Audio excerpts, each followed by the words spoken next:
जय हिंद बच्चों। जैसा कि हम लोग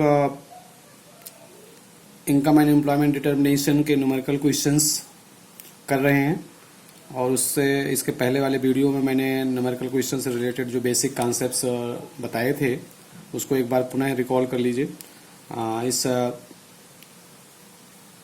वीडियो में हम पहले इसके कुछ रिलेशंस की बात करेंगे और इसके बाद न्यूमेरिकल क्वेश्चंस सॉल्व करेंगे।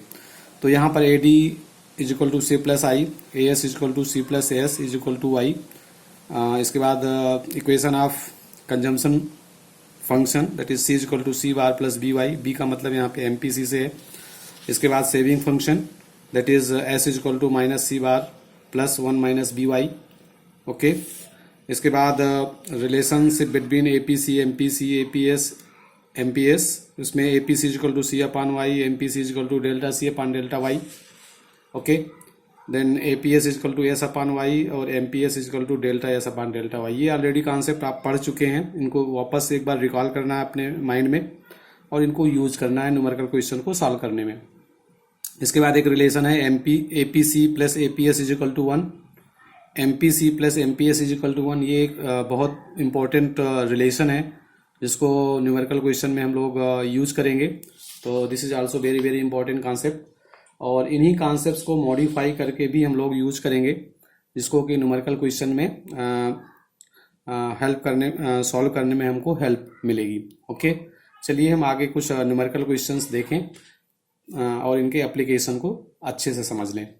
राइट स्टूडेंट्स, चलिए ये आपके बुक में सामने एक ये सारे क्वेश्चन मैंने ऊपर करवा दिया था। अब आप इसमें ये चौथा नंबर का क्वेश्चन देखिए। National income is 90 crore, consumption expenditure. National income को हम डिनोट करते हैं वाई से। This is question number 4। ये कितना है? 90 करोड़ गिवन है। पहले राइट कर लिख लीजिए गिवन क्या है। आइटम आपका गिवन है Y is equal to 90 crore, then consumption expenditure C is equal to 81 crore, this is also given. अब आपको निकालना क्या है? फाइंड आउट क्या करना है? आपको निकालना है द वैल्यू ऑफ एपीएस, यानी कि एपीएस की वैल्यू निकालनी है आपको। ओके, फिर पूछ रहा है when income rises to 100 crore. अब आपकी नई इनकम जो है y1 हो गई, वो 100 करोड़ हो गई। ओके, ये also given. And then consumption expenditure increases to 88 crore, यानी कि new consumption is equal to 88 crore, this is also given. What will be the marginal propensity to consume. तो आपको सॉरी ये पीएस है और आपको एमपीसी निकालना है यहाँ पे। ओके, तो एपीएस निकालना है आपको और दूसरा एमपीसी निकालना है एंड आल्सो एमपीएस भी निकालना है। ये तीन चीजें निकालनी है आपको। तो सिंपली आप इस क्वेश्चन को अच्छे से समझिए और रिकॉल करिए कि इसमें कौन कौन से फार्मूले यूज हो सकते हैं। सिंपली आप देखिए कि एपीएस पूछ रहा है। एपीएस का मतलब आपके दिमाग में स्ट्राइक करना चाहिए कि this APS is equal to S upon Y. अब आप देखिए कि क्या एस और वाई दे रखा है, इसमें वाई दिया है, सी दे रखा है, यानी एस नहीं दिया है। तो इसका मतलब that is required to find the value of saving. तो y और c अगर दिया है तो सेविंग आप निकाल सकते हैं। इस इक्वेशन में आप कैसे निकालेंगे? You have already studies y is equal to C plus S और आपको c दिया हुआ है, s चाहिए, यानी s इज इक्वल टू हो जाएगा y माइनस सी, सी वैल्यू इधर आ जाएगी। तो y इज गिवन 90 करोड़ और c is given 81 crore. Solve कर लीजिए इसको, तो ये हो जाएगा 90 करोड़, 9 करोड़। s की वैल्यू आपने निकाल ली। ओके, इसको आपको दिख नहीं रहा होगा, सी हियर। ये आपने with the help of this relation, ये आपने जो कि यहाँ पर एपीएस निकालना है और एपीएस का मतलब होता है एस अपान वाई, बट आपको जो गिवन है वो वाई और सी है। ओके, तो इसका मतलब है कि दैट इज रिक्वायर्ड एस। तो S with the help of these two value you will get the value of saving, यानी वाई माइनस सी कर लेंगे। अब आप इस s की वैल्यू और इस y की वैल्यू को इसमें पुट कर दीजिए, यानी सिंपली हो जाएगा 9 अपान 90। ओके, और 9 अपान 90 इसको जब सॉल्व करेंगे तो ये हो जाएगा 0 पॉइंट वट, भाग नहीं जाएगा इसमें, तो ये हो जाएगा 0 1. No, this is 0.1. Okay, so the value of APS this, or on the basis of this you will also find APC what 1 minus APS. तो ये क्या हो जाएगा 1 माइनस 0.1 दैट इज 0.9, ऐसा निकाल सकते हैं. अब चलिए, अब हमारा पर्पज दूसरा जो क्वेश्चन पता करना है हमको क्वेश्चन में, वो है एमपीसी की वैल्यू. एमपीसी का मतलब क्या होता है delta C upon delta Y, और एमपीएस का मतलब क्या होता है delta S upon delta Y. इसका मतलब है कि change in consumption, change in income, change in saving की वैल्यू आपको पहले पता करनी पड़ेगी. तो अब ये 2 लेवल ऑफ इनकम दिए हैं, तो उसके आधार पर आप चेंज कर सकते हैं. पहला है कि old level of income is 90 crore and then new level of income is 100 crore. इसका मतलब है चेंज इन इनकम ऑलरेडी हम लोगों ने डिस्कस किया है. इसको फिर से यहाँ पे देखिए, this is written as y1 minus Y.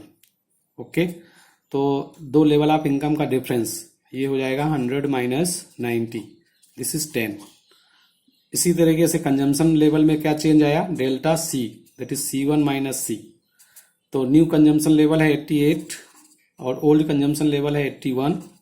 You will get 7 crore that is the delta सी.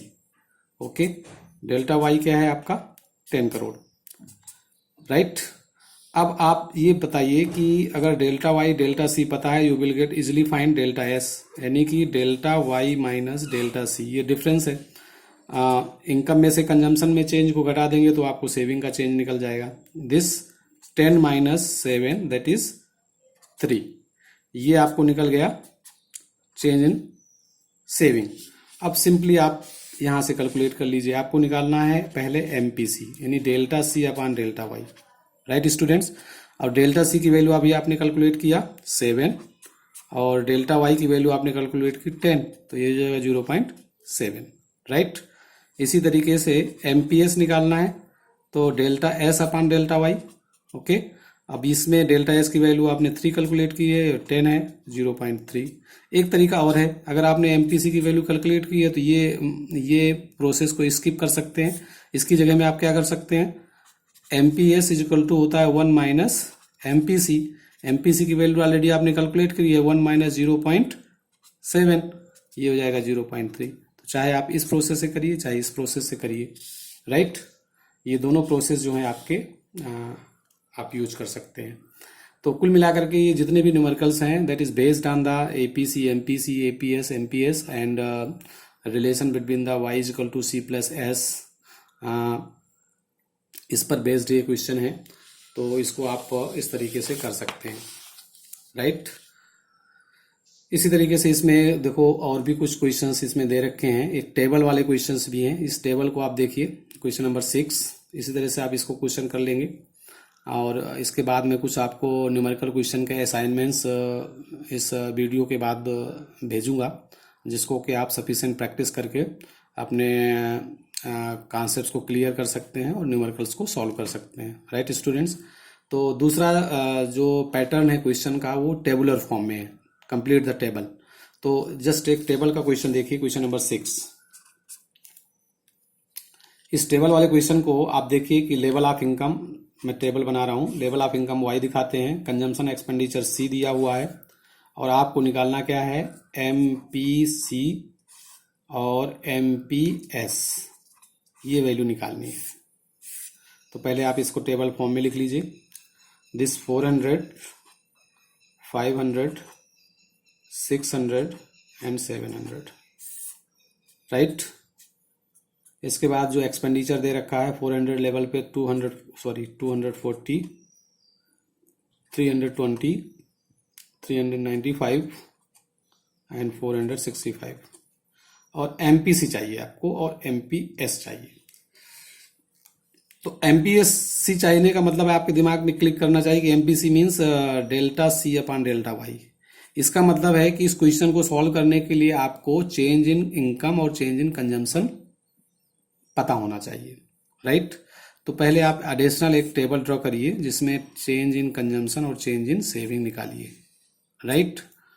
तो यहां पर हम चेंज इन इनकम देख रहे हैं, चेंज इन कंजम्पशन दिख रहे हैं. ओके, अब आप चेंज इन इनकम का मतलब है कि एडिशनल लेवल ऑफ इनकम में से प्रीवियस लेवल ऑफ इनकम को घटाएंगे। ओके, तो जस्ट इसमें देखिए, ये तो छोड़ दीजिए, इसका डिफरेंस कितना है 100, इसका डिफरेंस कितना है 100, इसका डिफरेंस कितना है 100। ये 100 लेवल ऑफ इनकम। अब इसके पहले जब 100 है तो ये भी 100 ही होगा, बट आप इसको निकाल नहीं सकते क्योंकि इसका प्रीवियस लेवल ऑफ इनकम पता नहीं है, तो आप सीधे डैश लगा सकते हैं। राइट स्टूडेंट्स, चलिए इसी तरीके से कंजम्पशन का भी है। इसमें कितना चेंज हो रहा है 80, 320 माइनस 240 दैट इज 80। इसी तरह से इसमें घटाइए तो ये कितना हो रहा है 75 सीयर, और इसमें कितना हो रहा है, इसको अगर आप घटाएंगे तो ये 465 माइनस 395 जीरो और 70, तो ये हो जाएगा 70। ओके, तो इस तरीके से डेल्टा सी और डेल्टा वाई की वैल्यू आपको पता चल गई। अब आप एमपीसी आराम से निकाल सकते हैं। ये सिंपली इसको डैश कर दीजिए। अगली वैल्यू में आपको यहाँ पे क्या निकलेगा 80/100, this 80/100 that is equal to 0.8। Okay, इसी तरीके से 75/100 ये कितना हो जाएगा 0.75, और इसी तरीके से इसका 70/100 तो ये हो जाएगा 0.70। तो एक तरीके से एमपीसी क्या हो रहा है, कंटिन्यूअसली घट रही है। इट में भी इस टाइप से एमपीसी घट भी सकती है, कांस्टेंट भी हो सकती है। एमपीसी अगर घट रही है तो आप यहाँ पर एक सबसे इंपॉर्टेंट कॉन्सेप्ट है जिसको आपको जान, अब पहले अब मैं इसको ये बता दे रहा हूँ। अगर एमपीसी की वैल्यू है तो एमपीएस की वैल्यू आप निकाल सकते हैं 1 माइनस एमपीसी करके। ये फार्मूला आपने ऑलरेडी पढ़ रखा है।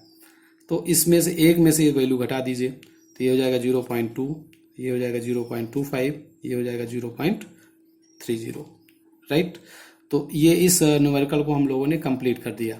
राइट, अब आप यहाँ पर एक जो फिनोमिना है, जो सबसे इम्पोर्टेंट चेंज है, एमपीसी और एमपीएस। आपको मैंने जब कंजम्पशन और सेविंग फंक्शन पढ़ाया था वहाँ पर मैंने आपको बताया था कि MPC denote the slope of the consumption line और consumption curve, and MPS also denote the slope of the saving line or saving curve। अब एक चीज यहाँ पर जो सबसे इंपॉर्टेंट चीज है जो समझना जरूरी है कि इसका शेप ऑलरेडी मैं यहाँ पे एडिशनल कॉन्सेप्ट है जिसको आपको यहाँ पे बताना जरूरी समझता हूँ, इसलिए आप इसको समझ लीजिए। कंजम्पशन कर्व या कंजम्पशन लाइन का जो शेप है वो आप ऑलरेडी जो आपके दिमाग में है वो इस टाइप का है, जो that is upward sloping line started from the Y axis. Right, तो ये इस तरीके का कंजम्पशन कर्व होता है। और सेविंग कर्व के बारे में आपको मैंने बताया था, this started from the negative axis of the Y and this is in this shape. ये सिचुएशन है अगर एमपीसी और एमपीएस कांस्टेंट हो।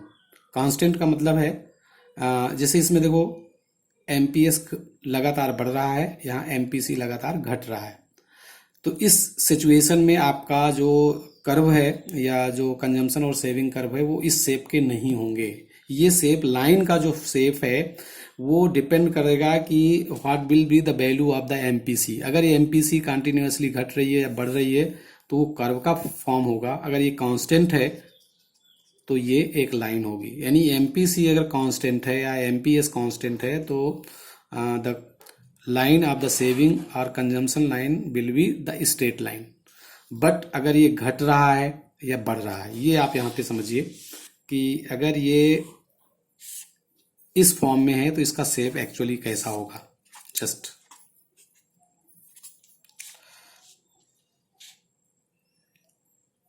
दिस वाई,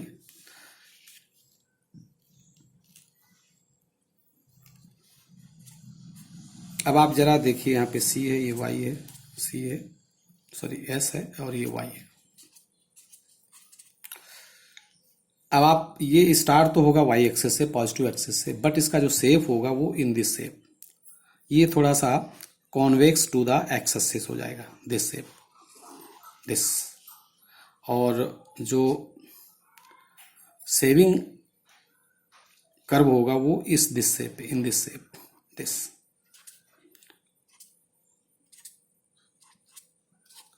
तो ये कर्व के फॉर्म लेगा, दिस डिपेंड अपॉन द, अगर इनकी वैल्यू कांस्टेंट नहीं है। अब ये अगर ये डिक्रीजिंग है तो ये ऐसा हो जाएगा, अगर ये इंक्रीजिंग हो जाए तो ये ऐसे हो जाएगा। सेम वे ये इंक्रीजिंग है तो ये concave to the X axis है। अगर ये डिक्रीजिंग हो जाए तो वो शेप ऐसा ले लेगा, अगर ये डिक्रीजिंग हो जाएगा तो इसका शेप ऐसा हो जाएगा। राइट स्टूडेंट्स, तो ये भी एक इम्पॉर्टेंट कॉन्सेप्ट है, ये आपको एमसीक्यूज में भी पूछ सकता है कि value of MPC is not constant, what will be the shape of consumption curve. तो दोनों हो सकता है कंजम्पशन कर्व, ये इस शेप में भी हो सकता है और ये इस शेप में भी हो सकता है। ये शेप कब होगा, जब एमपीसी की वैल्यू कंटिन्यूअसली इंक्रीज करे, इस शेप। अगर एमपीसी की वैल्यू कंटिन्यूअसली डिक्रीज करेगी तो that is convex to the X axis.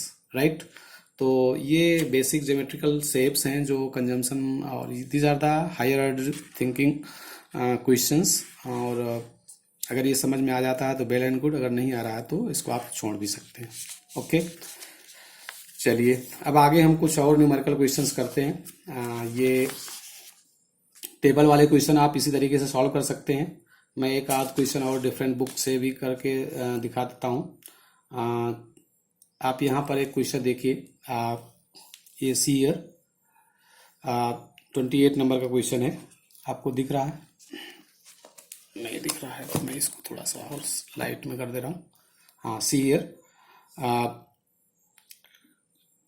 If the saving function if an economy is S is equal to minus 80 plus 0.3y, इसको आप लिख लीजिए। This S is equal to minus 80 plus 0.3y, right.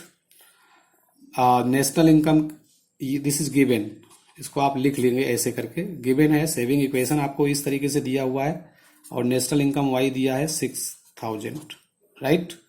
अब आपको इसमें पता क्या करना है, फाइंड आउट क्या करना है।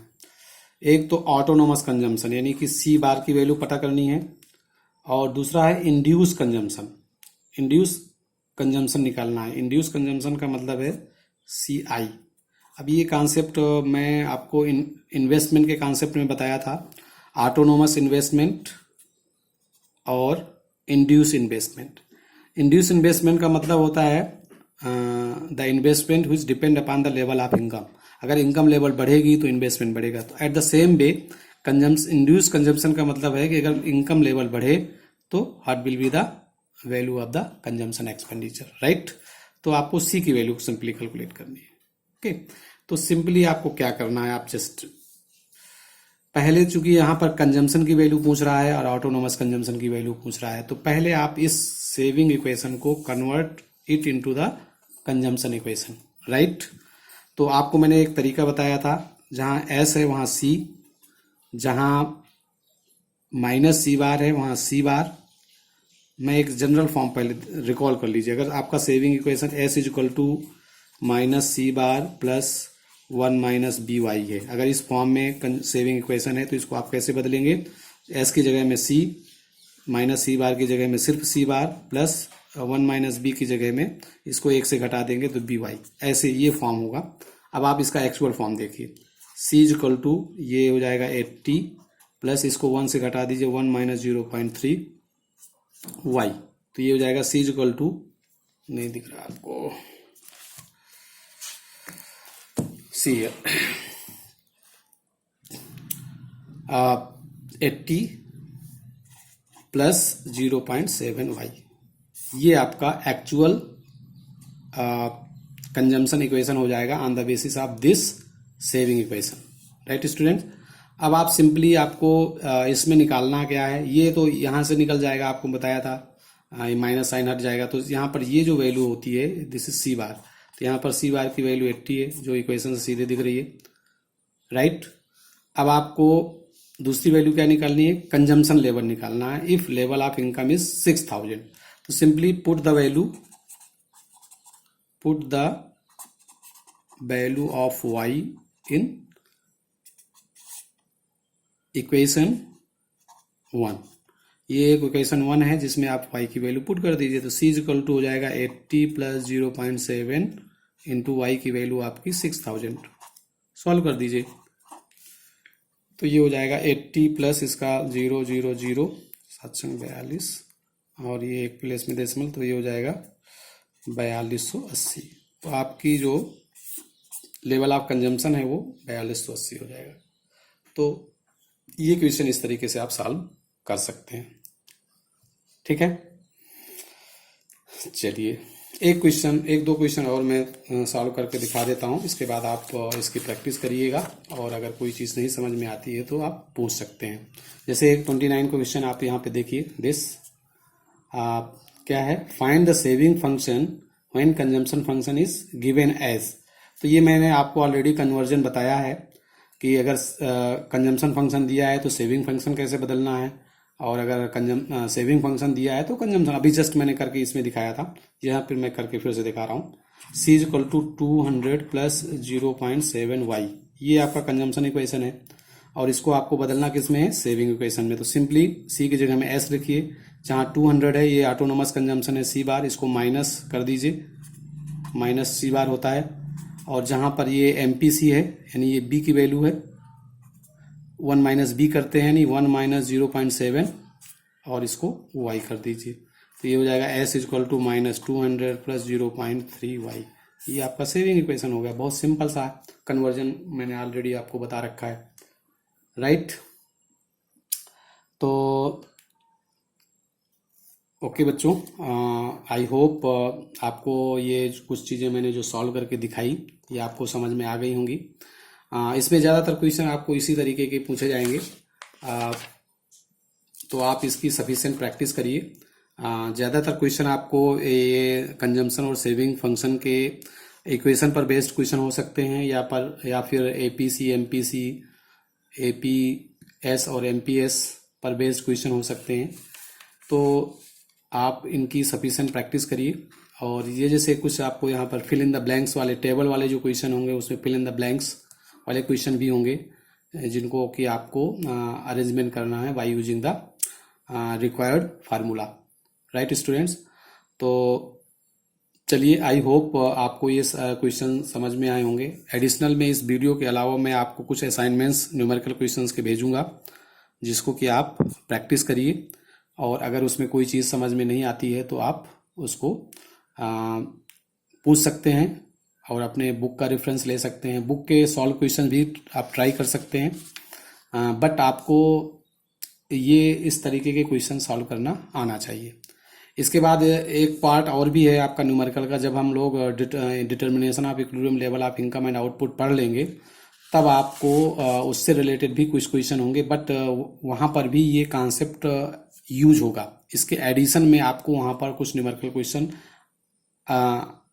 एडिशनल टाइप के करने होंगे, तो वो जब हम लोग उसका कॉन्सेप्ट पढ़ लेंगे तब उसको मैं बाद में बताऊंगा। बट अभी आपको सिर्फ इतने क्वेश्चंस जो पैटर्न मैंने अभी आपको डिस्कस किया उनकी सफिशिएंट प्रैक्टिस करनी है, राइट स्टूडेंट्स। और इसके थ्योरेटिकल क्वेश्चंस भी हैं, जो मैं कुछ न्यूमेरिकल क्वेश्चन के साथ कुछ थ्योरी क्वेश्चन भी आपको भेजूंगा, उनको आपको सॉल्व करना है, और अगर कोई डाउट होता है तो आप पूछना है। ओके, चलिए, थैंक यू सभी स्टूडेंट्स को।